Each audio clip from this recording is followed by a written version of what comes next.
Maybe 3 weeks until the championship kicks off, but it's only 2 to go until we are underway in League One. So we are going to take the temperature by having a look at what the bookies' odds and, more pertinently, what the market is saying is likely to happen in League One next season. Who will be coming up to the championship? Been enjoying talking about League One. Our full interview with Callum Fowler on that very topic is coming down the channel tomorrow. There's already a clip up as well looking at the top of the table, and we will link that at the end of the video. Right, let's go through what the bookies odds say. We'll go from bottom to top as ever.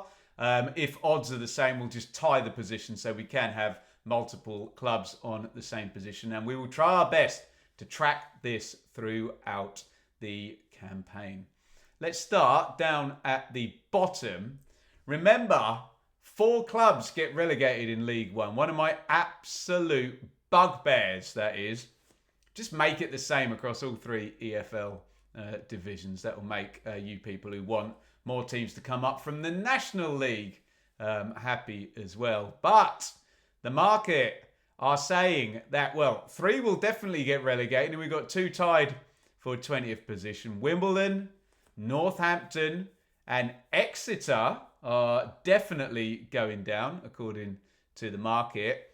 And you're going to flip a coin there between Port Vale and Burton for what me and Matt SB on the League One predictions call the unluckiest position in English football is 21st in League One. The only way you can get relegated, being that far up the table, is in this division. Look, I guess it stands to reason, doesn't it, that Wimbledon are the rank outsiders here. They are statistically the lowest ranked team from last season in this division. They've been in League One plenty, finished 5th obviously in League Two and won the playoffs there at Wembley.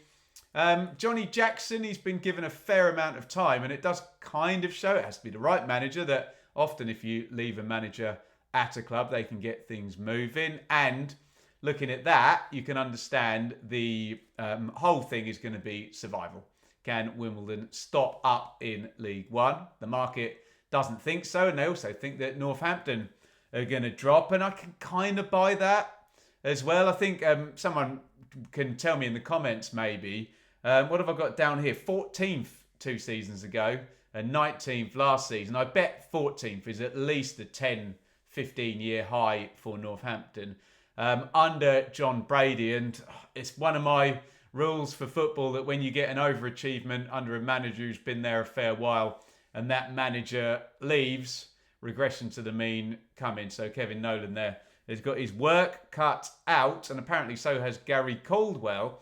This one would be a bit of a shame if Exeter were to drop, but I can see why they're down there. 13th, 16th. Remember, they'd done brilliant work under Matty Taylor, who then went off to Rotherham, and none of that really worked out. I suppose they stayed up for 1 year, didn't they, Rotherham, in the Championship? That was more due to the start they made under Paul Warne. In Taylor's actual tenure there, it wasn't great looking at the numbers. But Caldwell and Exeter, are they going to be returning to League Two? You tell me in the comments. The market seems to think they are.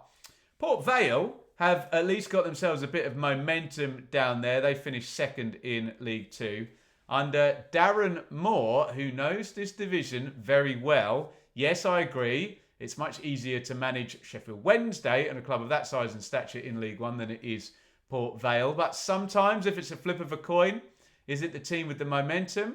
Or, well, Burton had plenty of momentum to finish the season, didn't they? They went great guns to get away from trouble, didn't they, last time out under Gary Bowyer? So, I don't know.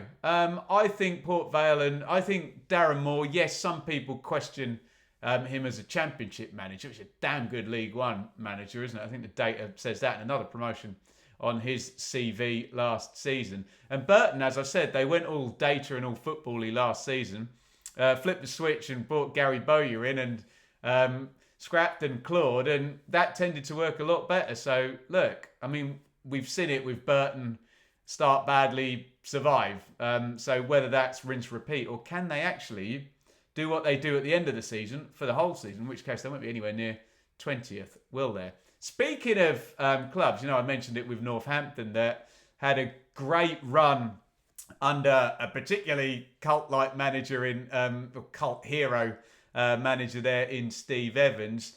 You would worry a bit about Stevenage. They were close to the playoffs, weren't they? 9th under Evans, having gone all the way up League Two. Great promotion. Great job by Evans. I know he's a bit marmitey, but 9th, 14th last season, which I think was decent for Alex Ravel. But here we go.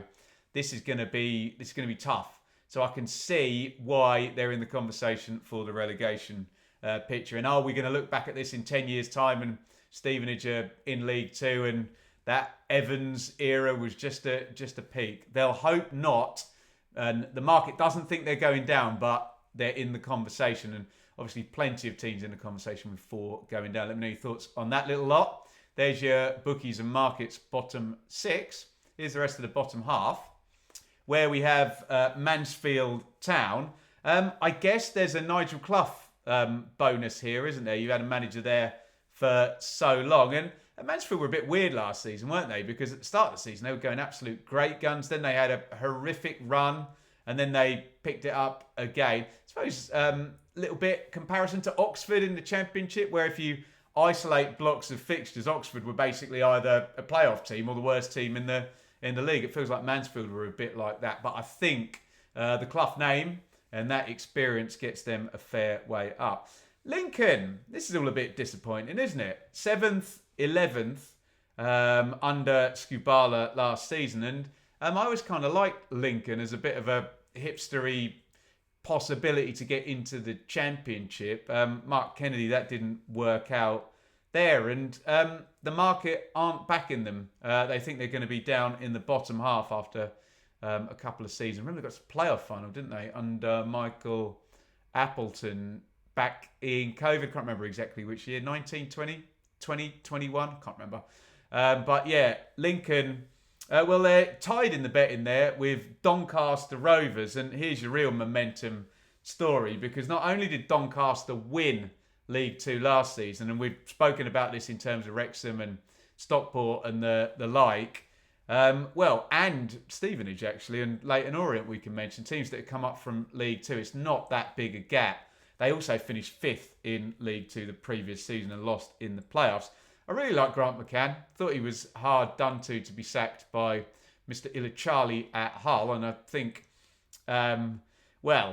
what has come out better in the past couple of years? Grant McCann's reputation or as a manager, or Mr. Ilachali's reputation as an owner? I think I know which one's trending upwards and downwards right now if you're following what's going on at Hull. So yeah, I can see that people think Doncaster will come in and stabilise. I get that. And next in the table are Grant McCann's former club, Peterborough United. Surely, guys, that's good value.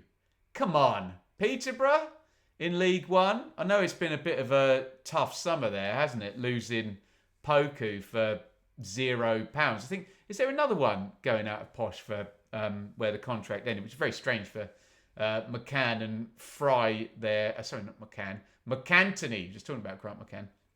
Darren McAntony and Barry Fry, who tend to get brilliant money for their players. But surely Posh in League One, that last season's an outlier, isn't it? Maybe. Finished 18th. Won at Wembley, didn't they? 4th the season before. I think they'll be higher than that. Don't you? But then again, we always do this, and everyone's got 12 teams in their top 6. Doesn't add up, does it? Bradford are back. That's club size doing that, isn't it? Bradford, 6 years in League Two. They finally got themselves over the line in very dramatic fashion on the final day of last season in 3rd place. Again, we talk about first in League One being the unluckiest place. Well, if that's the case, then 3rd in League Two is the luckiest, and that's where Bradford were. But I can see them being in the middle. I get that totally. That just club size and probably the ability to compete for players now they're back in League One is going to really, really work for Alexander and for Bradford. And how the mighty have fallen. Rotherham are predicted by the market to be in 13th. And is this period of Rotherham being basically the Man City of League One? Hey, maybe it'll coincide with Man City's maybe moving away from the top of the Premier League as well. But Rotherham dominated in League One in the Paul Warne years. I think 3 promotions under Warney, and then flip-flopping, yo-yoing in between the 2 divisions. But that's a shame, isn't it? The market aren't having it. And bad long-term momentum now, obviously bottom of the Championship. And Matty Taylor, who we mentioned earlier in the video, was replaced by Steve Evans, who we mentioned earlier in the video. It's Matt Hamshaw now, and he'll get a go at it. But is this a regression to the mean? Are Rotherham just going to become a regular League One club rather than a yo-yoer? The market says so. Let me know your views in the comments on that bunch of 6 and our bottom half of League One. Let's go into the top half, where we have Wigan and Leyton Orient tied there in 11th place. And it's Ryan Lowe who's done fine things well. He left before Plymouth went up. We're going to talk in a minute about the manager who took Plymouth up, aren't we? But can he resuscitate his career a bit? He was managing in the Championship with Preston, and can Wigan, who've been a Premier League club for a lot of years, won the FA Cup as well, get themselves back up to that level? Or are we going to be looking at that as a historical peak? It's just been ownership problems that have hampered Wigan. So they could do with just a season where they win more games than they lose. So they'll probably take 11th, would they, the Wigan fans? I can't read my own handwriting. 12th, 15th, I think that says on the notebook there. Yeah, I can see it. But if Ryan Lowe's as good as possibly we think he might be, that might be higher. Leyton Orient's a fascinating one, and I do discuss this with Callum about the idea of, a club that punches massively to get in the playoffs. You know what tends to happen if they don't win in the playoffs. It tends to be a horrible nosedive after that. Normally with the manager going and all the best players going, and plenty of the best players have gone, but Richie Wellens is still there. So I get that, 11 for gentle regression to the mean. 6th last season. What a performance from Wellens. And I guess that would have been the fear that he would have gone. I thought QPR might have fancied him, but no.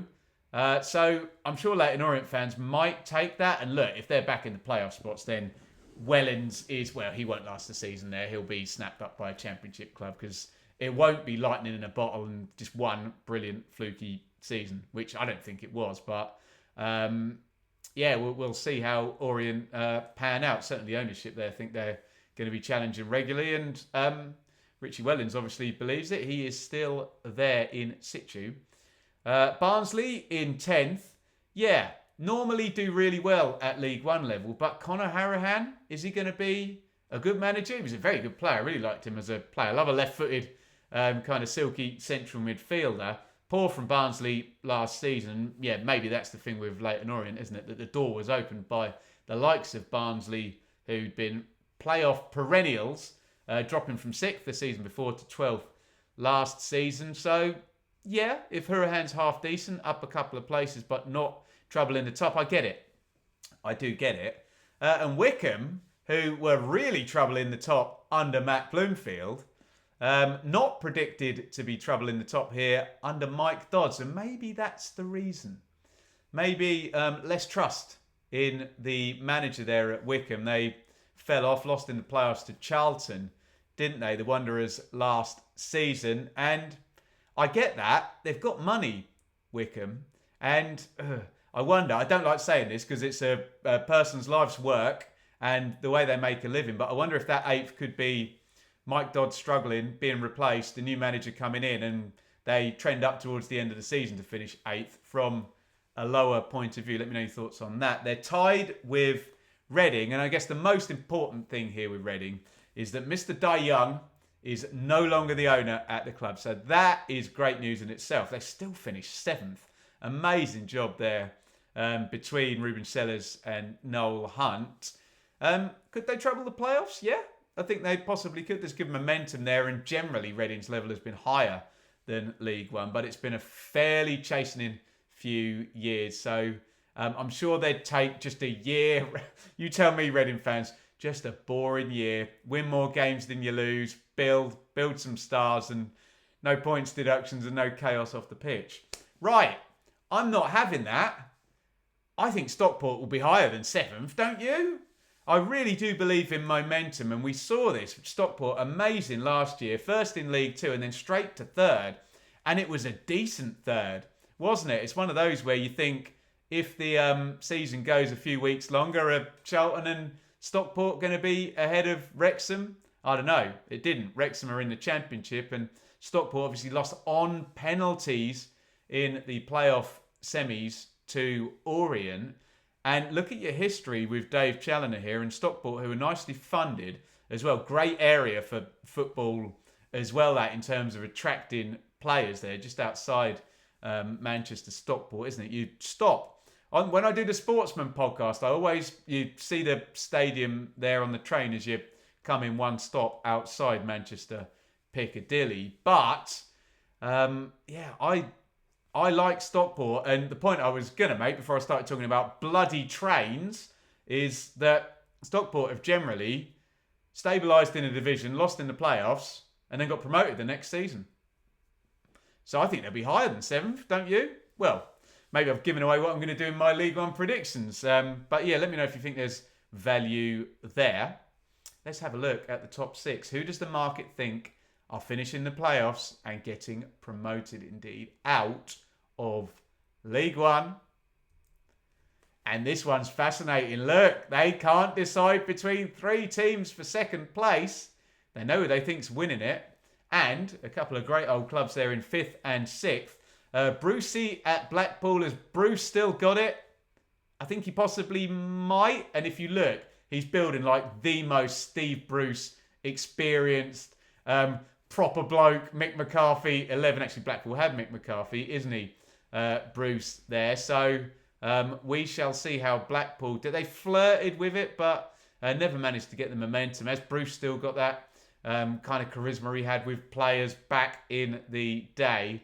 Doesn't feel like it's a tactical one like you might get with certain other managers in this top 6. But I can see why Blackpool are being backed in. And Bolton as well. I mean, it's a shame really, because it had been success, really gentle growth, and Ian Evatt had been the manager there for the longest time, but got a bit toxic, didn't it, at Bolton? They made the change, and if this guy is anywhere near as good as he was a couple of seasons ago, one of the great managerial performances in League One, with Plymouth scoring 101 points and beating what is acknowledged, maybe they've been surpassed by Birmingham now, but Plymouth beat one of the best League One's teams we've seen. I know I support them, but that Ipswich team then went and got promoted from the Championship the following season. So no small achievement there by Stephen Schumacher. So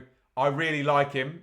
maybe I'm a bit biased as a fan who came up against him. I think he's very good. Bolton back in the playoffs. I can see that happening. And there is Shuey's former club, Plymouth, tied with Huddersfield and Cardiff. The market has all of these teams at 8-1 to win League One. They are joint second favourites, which makes it fascinating, doesn't it? As to, well, you tell me, which of those do you think finishes highest out of Plymouth, Huddersfield and Cardiff? We've already put the clip out with Callum, and a few Plymouth fans have commented saying, yeah, we like Cleverley. Yeah, it was a mistake with Rooney. Muslik has done a runner.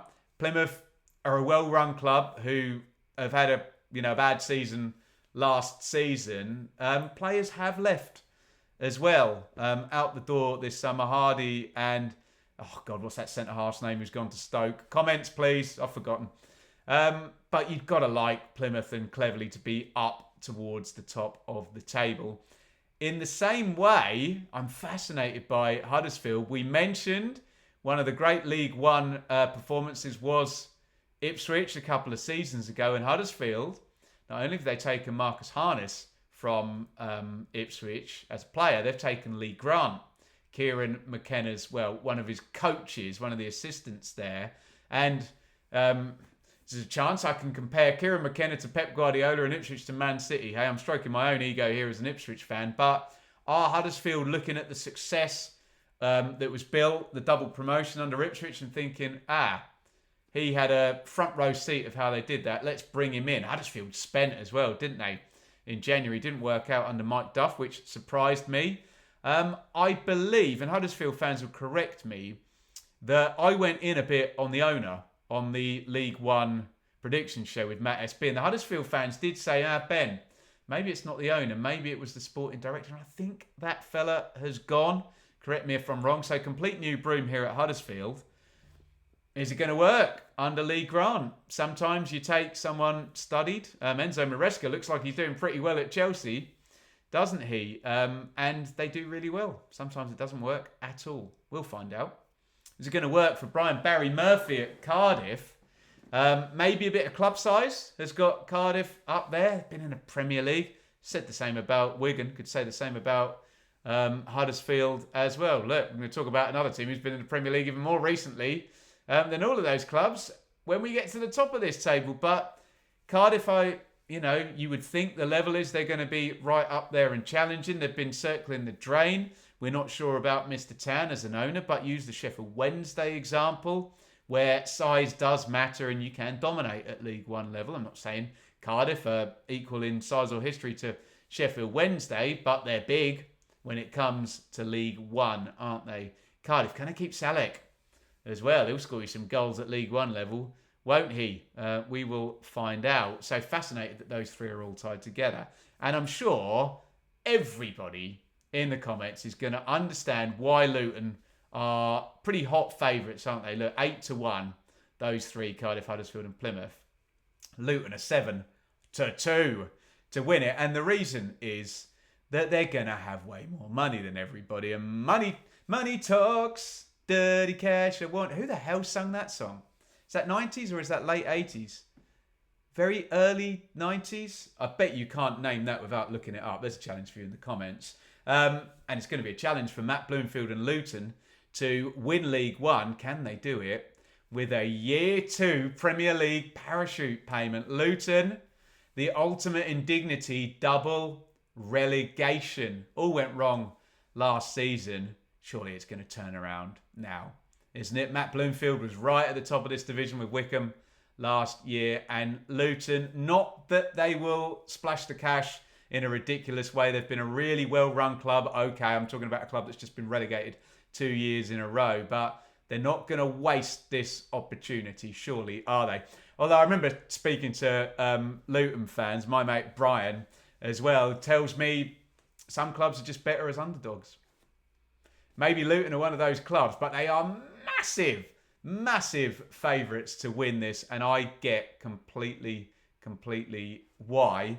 And yeah, I know a few Luton players have gone off to Charlton, haven't they, and followed Nathan Jones, but they're still going to be by miles the best squad in League One. And I'm saying this to illustrate a point, but if 35 million quid is coming in from Premier League TV money for Year 2 of the parachutes, then they could make some sizable signings. And yeah, the Birmingham fans will tell you, better off spending it in League One than you are in the Championship. The laws are different, but Kieran Maguire was keen to point out on the channel that when you do get promoted, your 3-year limits, Championship rules do then apply. But yeah, make hay, Luton. And they are understandably, in my humble opinion, favourites to win League One. Get your thoughts in down there in the comments. Do you agree with me? Where was I finding value? Surely Peterborough, 33-1. My God. Stockport. I'm not buying it, but there you go. Let me know your thoughts, and let me know your thoughts, particularly on that top 6. Blackpool, Bolton, 3 tied together there. Plymouth, Huddersfield, and Cardiff, with Luton, in my humble opinion, understandably red hot favourites to win this. Get involved in the comments. As I said, we've finished the interview with Callum. The full thing is going to be coming out tomorrow. So check out that clip up there. And we are talking about the clubs that have been relegated from the league. for the championship. And if you're not following Callum Fowler, please do. And if you want to see the championship version of this very same concept, what are the markets saying? Take a look down there.